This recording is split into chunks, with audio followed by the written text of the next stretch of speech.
बिस्मिल्लाहिर्रहमानिर्रहीम। ग़ज़वा हिंद में शामिल हर सिपाही को मुजाहिद टीवी का सलाम।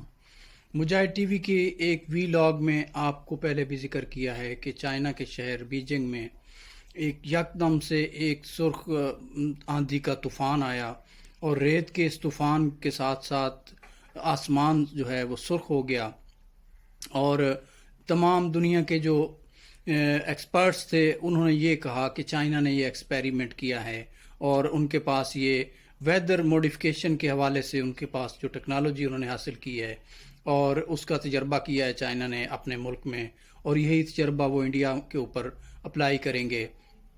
वीडियो देखने से पहले मुजाहिद टीवी को सब्सक्राइब करें, बेल आइकन को प्रेस करें ताकि आने वाली वीडियो आप तक बर वक्त पहुँच सके। अब यही तूफ़ान, रेत का तूफ़ान और सुर्ख आंधी वो सऊदी अरब में हर जगह नज़र आई और आसमान बिल्कुल सुर्ख हो गया, और यही आंधी आपको मक्का में भी नज़र आई, मदीना मुनव्वरा में भी नज़र आई, रियाज में भी नज़र आई। और इस सुर्ख आंधी को जो इसराइली हैं उन्होंने वो हर इवेंट को पहले से ही बड़ी बारीक बीनी से देखते हैं कि ये वेदर मॉडिफिकेशन के हवाले से एक्सपेरिमेंट जो है उस तनाजुर में उसको देख रहे हैं। और वो वैसे भी कोई भी दुनिया में कोई इवेंट होता है उसको बड़ी बारीक बीनी से देखते हैं कि क्या इसमें कोई नई टेक्नोलॉजी का इस्तेमाल किया गया है। जैसा कि हार्प टेक्नोलॉजी वो अमेरिका के पास भी है और इसराइल के पास भी है, अब वो चाइना ने भी उसका तजर्बा किया है। हार्प टेक्नोलॉजी को समझना बहुत ज़रूरी है। टेक्नोलॉजी जो है ज़ाहिर है वो अल्लाह ने इंसान को अशरफुल मखलूक़ात बनाया है, और जूँ जूँ वक्त गुज़रता जा रहा है अल्लाह पाक इंसान को मुख्तलिफ़ टेक्नोलॉजीज़ जो है वो आश्कार करवाता जा रहा है। जैसा कि हम देखते हैं कि हमारे हाथ में एक चलने वाला एक आम सा छोटा सा मोबाइल फ़ोन, जिसके ज़रिए हम यहाँ से बैठ के अमेरिका में किसी दूसरे के साथ लाइव बात कर सकते हैं। एक वीडियो जो है चैनल जो है मीडिया का वो अमेरिका से ब्रॉडकास्ट हो रहा है, जबकि उसकी नशरियात हम इधर पाकिस्तान में बैठ के देख सकते हैं। इसी तरह मेरा मकसद ये है कि वक़्त के साथ साथ अल्लाह पाक इंसान को अशरफुल मखलूक़ात बनाया चूँकि, और वक्त के साथ साथ इसके ऊपर तरह तरह की टेक्नोलॉजीज़ जो है जितनी कोई मेहनत करता है, ज़ाहिर अल्लाह पाक फरमाते हैं कि जिस हर इंसान को उतना ही मिलना है जितना कि उसने कोशिश करनी है और मेहनत करनी है। ज़ाहिर जो मुल्क जितनी ज़्यादा मेहनत करता है और वो टेक्नोलॉजी इल्म हासिल करता है और उसके बाद इल्म के ज़रिए उस टेक्नोलॉजी के ऊपर अबूर हासिल करता है, तो आप ज़माना देखें सैयदी रसूलुल्लाह सल्लल्लाहु अलैहि वसल्लम के ज़माना से कि तब इस तरह की टेक्नोलॉजीज़ बिल्कुल नहीं थी। आपको कोई भी पैगाम किसी दूसरे मुल्क में पहुंचाना होता था तो उसके लिए एक कासिद जो है वो जाता था, इन पर्सन जाके वो पैगाम पहुंचाया जाता था। जबकि आज 1400 साल गुजरने के बाद अब इतनी टेक्नोलॉजी तेज़ हो गई है कि अब आप एक सेकंड में यहाँ से बैठे हुए किसी दूसरी दुनिया के किसी हिस्से में जाके अपना पैगाम लाइव जो है आप शक्ल भी देख सकते हैं, आप अपनी बात कर सकते हैं। लिहाजा बात करने का मकसद ये है कि ये जो टेक्नोलॉजीज़ हैं ये ज़ाहिर अल्लाह की अता है और उस कौम को देता है जो मेहनत करके इसको हासिल करती है। तो टेक्नोलॉजी जैसे आप देखें कि कभी वक्त होता था हमारे बचपन में कि हमने किसी जगह पे जब कोई पैसे ट्रांसफ़र करने होते थे हम बैंक जाते थे, वहाँ से हम एक टीटी लगवाते थे, टीटी के ज़रिए यानी टेलीग्राफिक जो है ट्रांसफ़र होते थे, वो अगले बैंक को इतला दी जाती थी और फिर वो कोड के ज़रिए कंफर्मेशन की जाती थी।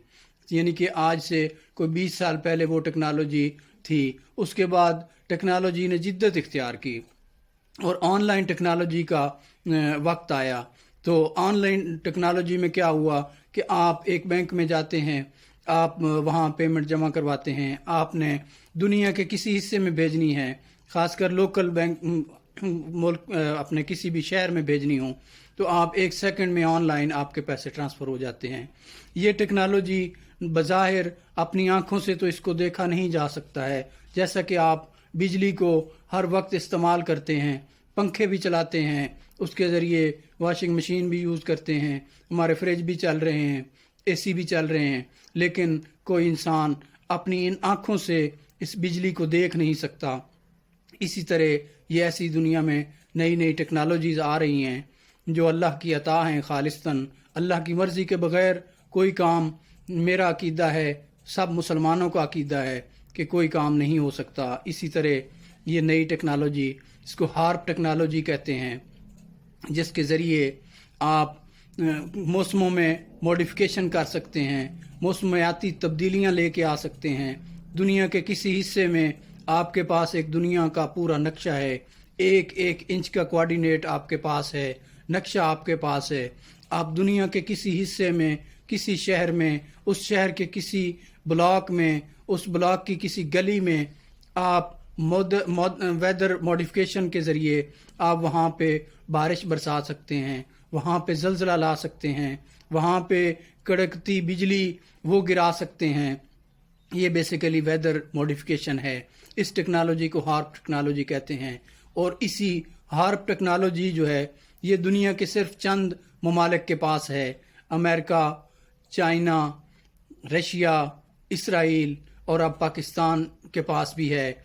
इंशाल्लाह हार्प टेक्नोलॉजी का अगर तो सही इस्तेमाल किया जाए तो इसको आप ये जो एग्रीकल्चर का सिस्टम है इसको बेहतरी के लिए भी इस्तेमाल कर सकते हैं।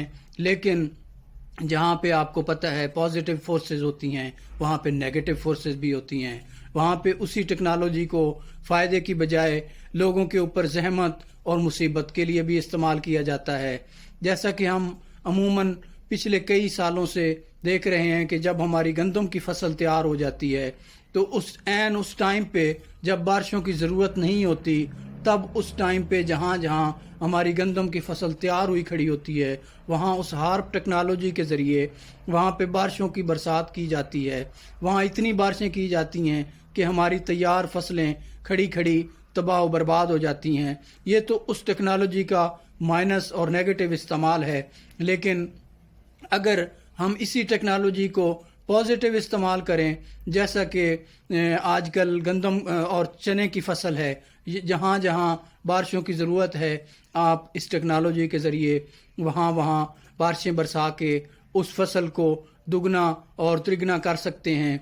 लेकिन आपको पता है कि दुनिया में जहाँ पे पॉजिटिव फोर्सेस हैं वहाँ पे नेगेटिव भी फोर्सेस अल्लाह ने रखी हैं।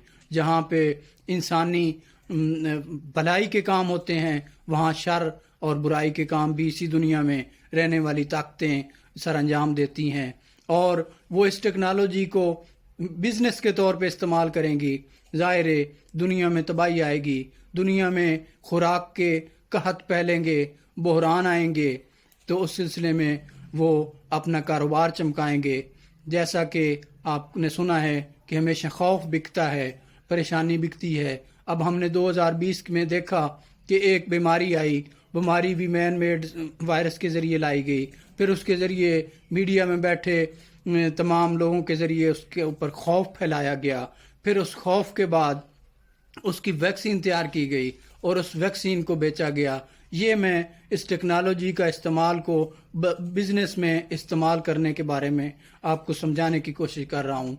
इसी तरह जो ये मक्का और मदीना में, सऊदी अरब में ये जो सुर्ख आंधी का तूफ़ान आया है, ये हार्प टेक्नोलॉजी का एक मुंह बोलता सबूत है।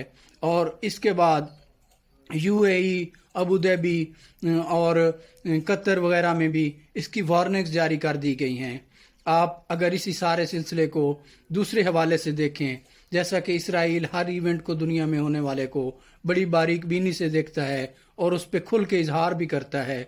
अब इस सारे मामले को इसराइली रब्बी जो हैं, यहूदी जो हैं, उलमा उनके जो हैं, जो हमारे जैसे जिनको हम मुफ्ती कहते हैं, इसराइल में उनको रब्बी कहते हैं, उनके रब्बी ने एक बयान जारी किया है और उन्होंने कहा है कि हमारी जो किताबें हैं उनमें लिखा हुआ है कि जब ज़माना आखरत आएगा और जब ये रेत के तूफ़ान आएंगे, जब सुर्ख आंधियाँ आएंगी, तो तब यहूदियों का उरूज शुरू हो जाएगा। तो उन्होंने इस सारे इवेंट को बड़ी बारीक बीनी से जायज़ा लेके उसके हवाले से ये बयान जारी किया है। लेकिन हम इस सारे मामले को اسرائیلی ربیوں کے بیانات سے الگ کر کے احادیث کی روشنی میں دیکھیں تو اس میں واضح لکھا ہوا ہے کہ جب اس طرح کی سرخ آندھی کا ذکر موجود ہے حدیث شریف میں، اس میں یہی ہے کہ یہ آغاز ہے دور فتن کا، اور آخرت کے زمانے کا یہ آغاز ہے کہ جب بھی سرخ آندھیوں کا طوفان آنا شروع ہو جائے گا۔ اور ویدر موڈیفیکیشن کی واضح یہ مثال ہے کہ جب اس طرح کا ایکسپیریمنٹ کیا جاتا ہے تو اس کے فوراً بعد جو ہے ایسے ٹولز استعمال کیے جاتے ہیں کہ آسمان بالکل صاف ہو جاتا ہے اور لگتا بھی نہیں ہے کہ کوئی اس طرح کا ایکسپیریمنٹ کیا گیا ہے۔